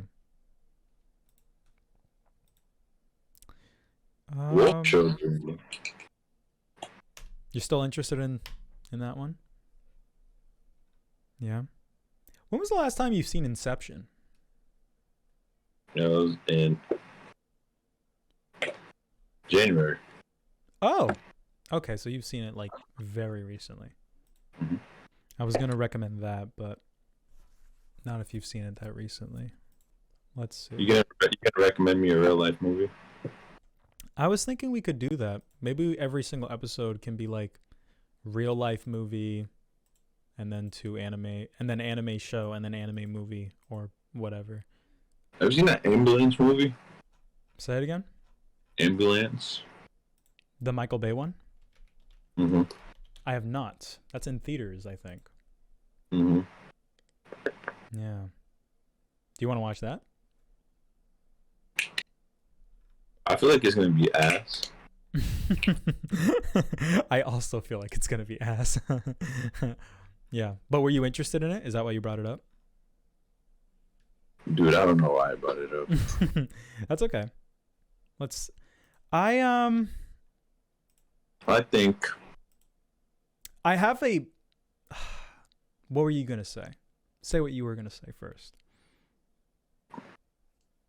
I have an idea, but I don't know. I'd be taking a really big leap with this recommendation. Yeah. So, I know when I take risks, sometimes it backfires. But what were you gonna say? Because I'm going to the movies this weekend, and I am seeing 2 movies that I know I'm gonna see. So I was gonna recommend one of those because I haven't seen it, and it's amongst moviegoers. It is like well regarded. So I know you've seen it already, but I haven't. A real life movie I want to see is Blade Runner. Blade Runner? Mm-hmm. Oh, yes. We should totally do that. I haven't seen Blade Runner in a very long time. I really want to rewatch it. Yeah, let's do that. The first one? Yeah, the original. The original Blade Runner. Nice. Ugh. Yes. Yes. Ugh. Blade Runner's so good. I forgot. I fucking linked my notes to my Mac, so now I can just type it. Yeah. I've been doing that recently too. I don't even have a Mac, but I have on like Windows, you can pull it up. Macs fucking suck. Do they? Really? What do you like about Mackie? Everything works. Everything is made for Windows, so yeah. For Mac, you have to jump through Windows. It's pretty gay. It's pretty gay. We're gonna get canceled. Oh, we're not gonna last, Manny. Not in this world. Oh, everybody's getting shot down like flies. Pew pew pew. I need to get Isekai, bro. Manny, starting life. What would the title of that one be? I got canceled. All black dudes reincarnates into Elden Ring. The music they don't put me in the fantasy world with bad bitches. They put me in Elden Ring, and I get shitted on. Oh my god. Oh man. Oh, the fucking berserk music plays. Dun dun dun dun. It's like I'm getting isekai, and I'm about to be thrown into a generic isekai where I'm a demon lord and I got a harem, and then it's like I skip through and fall into like the first step of Elden Ring. The first boss is like, "What are you doing here, you maidenless Negro?"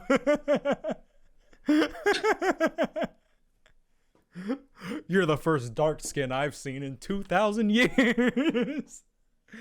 I wonder who the first guy was. The first isekai. Oh man, it was Luis Carrera. That's where he's been this whole time. Oh my fucking god. He's gonna come back, guys. You'll never know what I went through, and I'll be like, all right, Luis, shut up. We got to talk about some anime. What did you think of? What did you think of? I got fucked in a dungeon, season 5. Guys, I almost died. Can I please tell my story? No, Luis. This is what we do on the show. We don't talk about our real lives. I got fucked in a dungeon.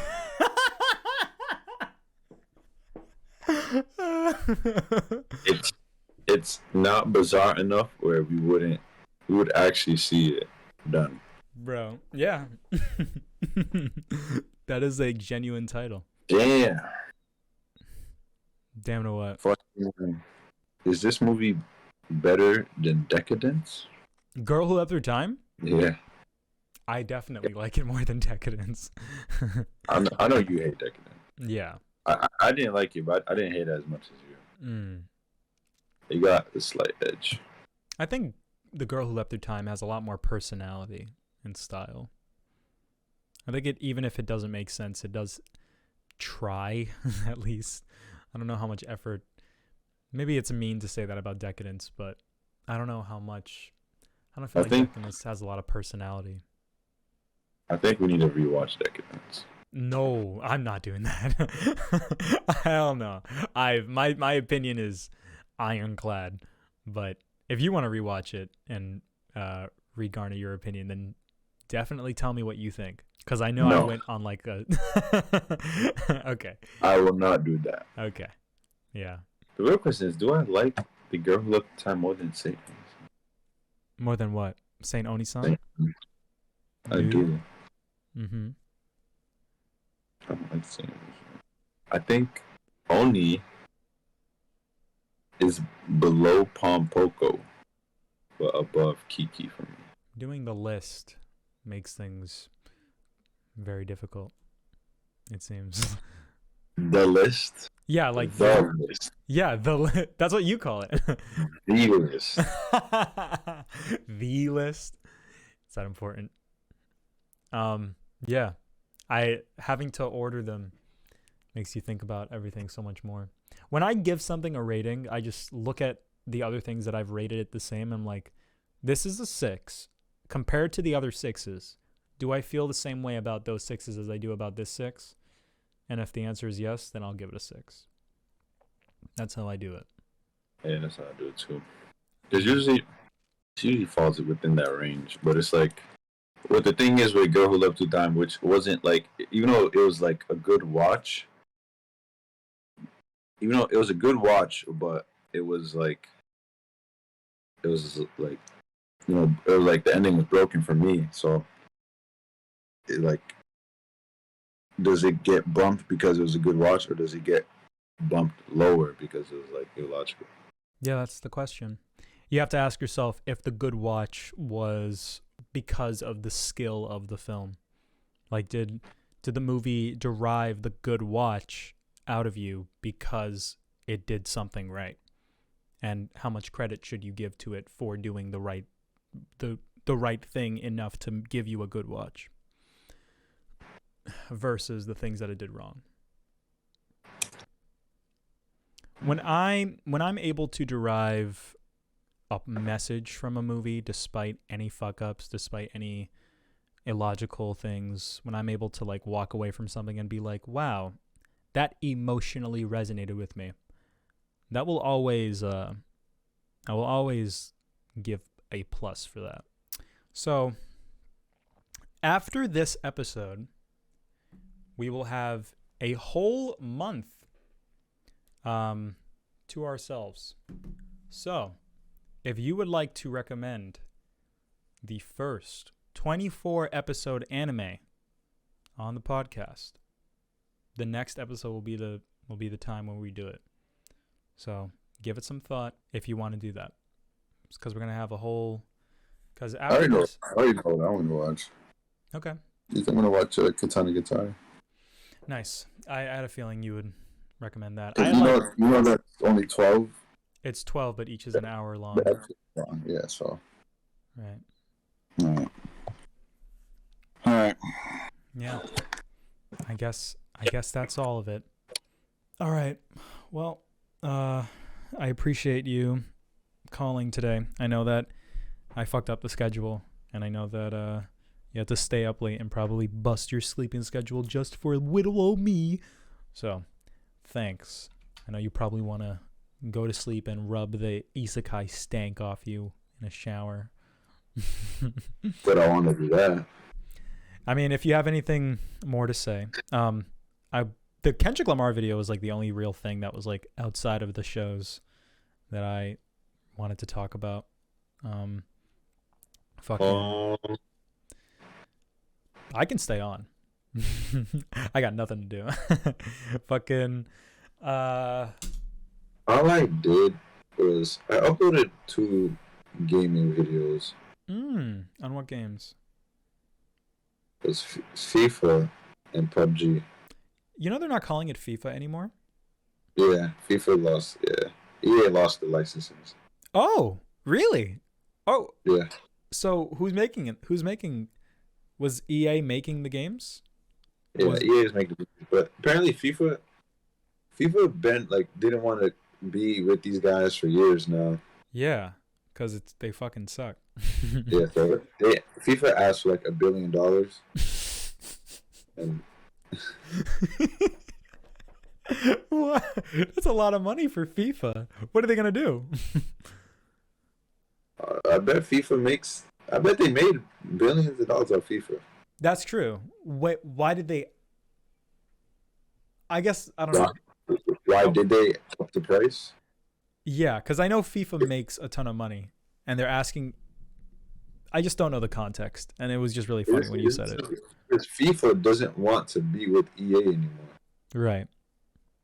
So I think all the controversies and shit is getting sick of it. I think like the microtransaction craze that really happened, like that happened to FIFA though, right? Yeah, like 6 years ago. I think put a bad taste in FIFA's mouth. Now that the contract's running out, they say, "Hey, $1 billion." Yeah, yeah. And EA said, "Fuck you." And then yeah, interesting. But yeah, I upload a lot of gaming videos. Mm-hmm. It's like clips, good clips, but it's not to get views. I use YouTube as like a personal archive. Archive for like moments that you want to show people. Yeah. Yeah. I'll be like, "Oh, I'm really good at this game," and they'd be like, "Oh yeah." Like, watch this. Right. Yeah, that's what I used to do as well. Yeah, it's nice to have a YouTube clip of when you beat Keandro in Mortal Kombat. It's like I could keep the clips on the PlayStation, but it's way more accessible. Yeah. On YouTube. And it's like safer. I edit it, crunch like the clip down, like. Plus, I want to be like 30. If YouTube's still around, I want to be 30 and look back when I was. Yeah. Look at those memories, be like, "Oh, that was so beautiful." Unless YouTube gets like fucking fried, taken down, or something. Yeah, like, YouTube gets canceled. The whole thing. I always think about that. What happens if YouTube went away? Oh, that would be so scary. Someone would have to replace it. It's too profitable for like that. TikTok would replace. Bro, that would be very sad, but it probably would. Yeah. YouTube is really like ass. You think so? What's ass about YouTube? The whole fucking they started like forcing creators to like make their videos 10 minutes, and now like is that still a thing? Yeah. I think they dropped it to 8 minutes actually. Oh wow! But you still get more if it's 10. So everyone's still aiming for 10 minutes. Just the overall quality of YouTube just dropped drastically since they made that, because everyone's just lengthening and stretching their videos out for no need, you know.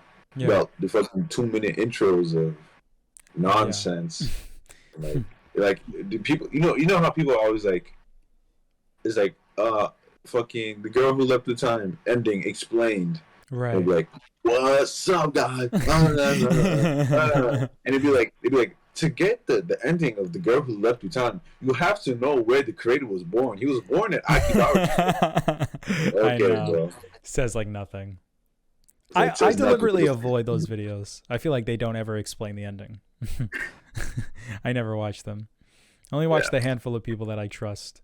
And then if they upload an ending explain, I'm like, okay, maybe you're onto something, buddy.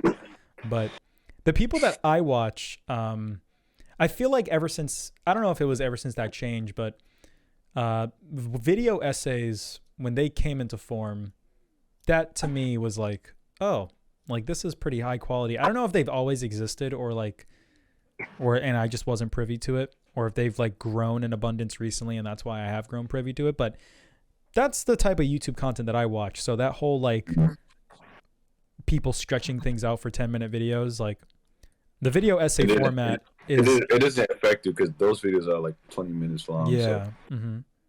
Yeah. What type of videos do you watch where it affects you? Like gaming videos? All types of videos. Like if I need to, how to change a tire. Oh. What's up, guys? You think they do that? I search for like the shortest one whenever I do something like that. Anybody who wastes time in that is like a bad person. Like fuck you get to the part where I need to think. Like, yeah. I don't know. I just feel like YouTube is very bad in many ways, though. I just feel like there's a lot of nonsense. There's I a lot don't of watch nonsense. it like I did back in the day. That's why like that doesn't affect me now. But when I was watching, like back in the day, I was watching YouTube frequently. It was like very evident that I was getting scammed off my minutes. Yeah. And now I'm looking like a lot of videos are hitting the 8 minute. There's like the videos are 8 minute and 1 second long. Yeah. One video right here. Yeah. It's crazy. Yeah, you gotta 8 minute and 6 seconds long. Mm-hmm. 8 minute 9 seconds long. Yeah, it's definitely bad. The YouTube. What are the YouTube things that affect me? I really don't like that they removed the dislike button. I think that's lame. Yeah, you literally don't know. Like, bro, when you look up a tutorial, you don't know if the tutorial is good or bad. You don't know if like the thing that people are saying is good. If you search up how to change a tire, you don't fucking know if this guy's nonsense or not. I know. It's so bad, bro. When I like make YouTube videos and stuff, I always am looking up guides like how do you do this? How do you do that? And everybody makes videos on that. And sometimes someone makes a video that's wrong and it'll like get mass disliked. And that's how I know like, all right, this guy's fucking stupid. But I don't see that anymore. Or like one thing that would affect me with, it would be like I drop my phone in like in the sink. And I'm searching out how to fix my dead phone. I don't know. Who's talking shit or not. Yeah, all these changes to YouTube have been quite crazy. The demonetization made it worse. You can't like swear in the first like 10 seconds of your video anymore. Yeah. There's a period in time where like if you play Mortal Kombat, your video is not making money because there's blood in Mortal Kombat. It's so I remember weird. That. Yeah. It is what it is. Shout out to all those YouTubers, man. Yeah, I know. I think it's gotten better since then, but bro, like there's all it would take is for like someone to say nigger and it all reverts back. Oh man, dude. Fucking, if Mr. Beast said nigger, bro, like every YouTube was shut down. Well, PewDiePie said it, so everything's still fine. But I think he is going to Japan now. I saw a video. He's like, "I got it, guys. I got the Japan card." You know what's funny about the PewDiePie thing? I was talking to my friend because we are playing PUBG like every day now, right? And we was on the bridge where he said it, and I was like, "Yo, like this is the PewDiePie bridge." Oh wow! My boy was like, "The PewDiePie bridge? Why is it the PewDiePie bridge?" I was like, "This is the bridge where he calls someone a nigger online." And he was like, "Why did he do that?" I was like, "Bro, the dude he was shooting BM'd his friend." And it's like in PUBG, this is like in PUBG, like say a 2v2, right? It's me and you, we're 2v2ing someone else. I down one of their guys, or I'll say this. They down you, right? You're down, but not out. And I'm still fighting. That's 1v2. If they go out their way to finish you, to like shoot you while you're down, it's like bad sport. That's like bad sportsmanship in the game. Like the whole community is against it, right? People still do it, right? But everyone's against it, and it's looked down upon, right?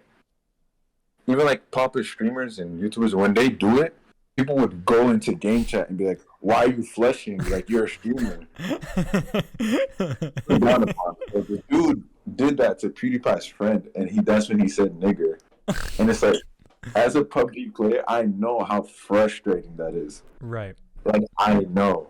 Right. It happened to me and happened to my boys. And when it happens to my boys, it's like were genuinely upset. Like, genuinely upset. Right. But I don't know why he said the N-word. Because he's been saying it the whole time and he let it slip out. That's what I think. Maybe, actually, that might be an exaggeration. I don't know. I feel like I feel like when white people say the N-word, it's like they think it. They want to say it. You know? It's in their head. Their brain goes through the process. You see that one clip of the dude playing fucking Fortnite, and he's like streaming Fortnite, and then something happens, and he's like, dude, I want to say the N-word so bad. He's like, I hate streaming, I want to say that.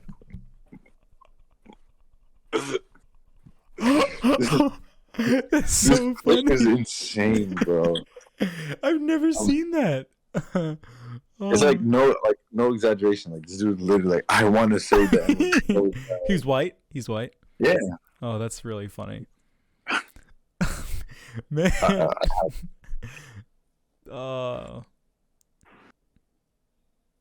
Man. I have to find this clip, bro. Yeah, send it through Discord so I can watch it on the desktop.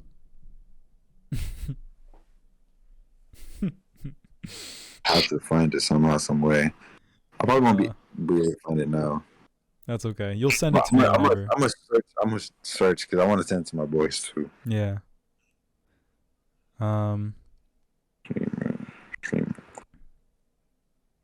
You know, I don't really dog white people for saying the N-word. I think we've talked about this before, but like, I don't know. We say gay and faggot, so it's kind of hypocritical to like get mad at people. Like sometimes even I know that it hurts people's feelings. I know that it's offensive to like a certain group of people.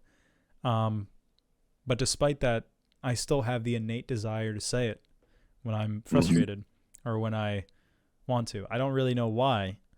I can't really explain why, and I'm not saying that it's justified, but I know that desire. I empathize with it. So if a white person says nigga, as a black guy, I don't get offended because as someone that plays video games, especially online games, I get it.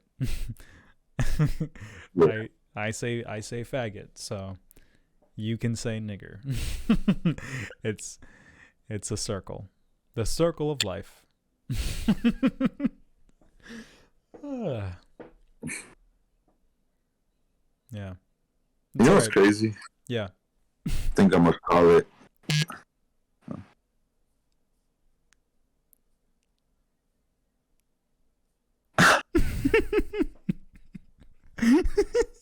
Foreskin McGee. Yeah, like that profile picture is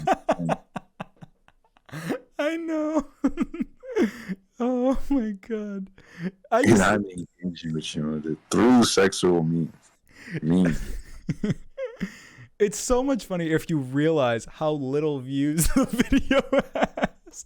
It's like he said that shit in a room with like 6 people. So it's not like, oh, some people will see this. Like, no, everybody who clicked on your video will see this comment because there's so little comments to begin with. Yeah, YouTube does suck, but it's also the only thing that we got. Yeah. I think it's crazy that we should live in a world where like this might be fucked up to say. And maybe I disagree. Maybe this is wrong. Maybe I shouldn't say this, but we should be able to post whatever we want to the internet. Maybe this is wrong for me to say. And maybe with further thought, I won't agree with this sentiment. But I think a world where you can post like an ISIS beheading or something on the internet, and that's like there is a place where you can post whatever, is I think that freedom would change the world. And I think the internet at one point, it still technically has it to some extent, but you have to like go through corners and stuff. But I wish things were not moderated so heavily. I wish you could just do whatever you want, because things are moderated so heavily, people act differently. People act in accordance to the moderation, and they don't speak freely, and they're like sanitized, and it's annoying. By moderating the internet and moderating what people can post, you're indirectly like moderating people's thoughts. Like you're making people not think about the things that they otherwise would be thinking about if you could post whatever. I don't know. It's just something I think about. Yeah, I see what you mean. But I gotta go to bed. You gotta go to bed. Yeah, I gotta keep the schedule I got. All right. Well, those are the movies for the next one. Sunday, that's when the next one will be, if I am a good boy and I don't fucking fall asleep. So, alrighty. Thank you. Appreciate it. I'll talk to you later. Yep. See you later, bro. Bye-bye.